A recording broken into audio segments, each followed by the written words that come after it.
చూడండి కషాయం ఎంత బాగుందో.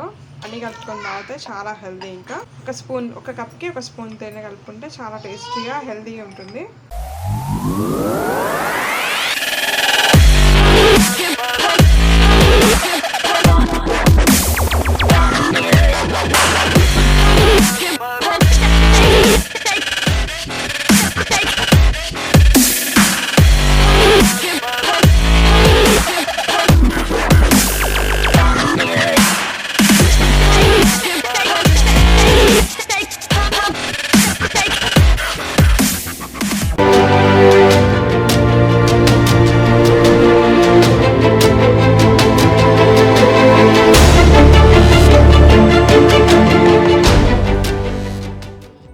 Hi friends, welcome to my channel.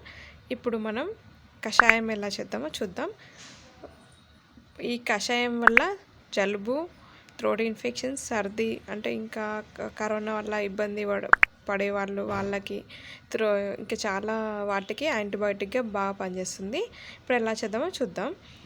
మనకు కావాల్సినవి మిరియాలు ఒక 4 గ్లాసెస్కి 8 తీసుకున్నాము. 1 స్పూన్నర జీలకర్ర, చిన్న ముక్క అల్లం, పసుపు 1 చిన్న స్పూను, ఓమ 1 చిన్న స్పూను. ఇప్పుడు మనం ఎలా చేద్దామో చూద్దాం. ఇప్పుడు ఈ అల్లంను అందులో ఈ 8 మిరియాలు ఉన్నాయి కదా, అవి వేసి కచ్చపచ్చగా దంచుకొని పక్కన పెట్టుకోవాలి.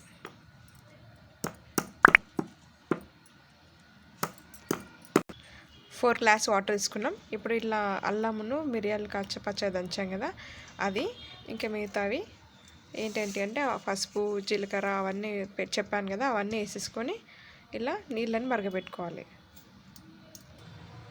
ఇలా ఫుల్ మంట మీద ఒక మంచి అంటే చిక్కగా అయ్యేంత వరకు ఒక 10 to 20 minutes వరకు మరిగించుకోవాలి. ఇలాగే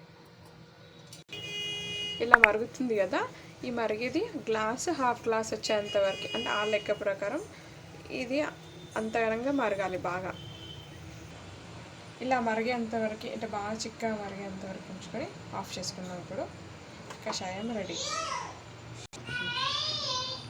చూడండి కషాయం ఎంత బాగుందో. ఇందులో మనం కొంచెం హనీ కలుపుకొని తాగితే చాలా హెల్దీ. ఇంకా ఒక కప్కి 1 స్పూన్ తేనె కలుపుకుంటే చాలా టేస్టీగా హెల్దీగా ఉంటుంది. కషాయం రెడీ.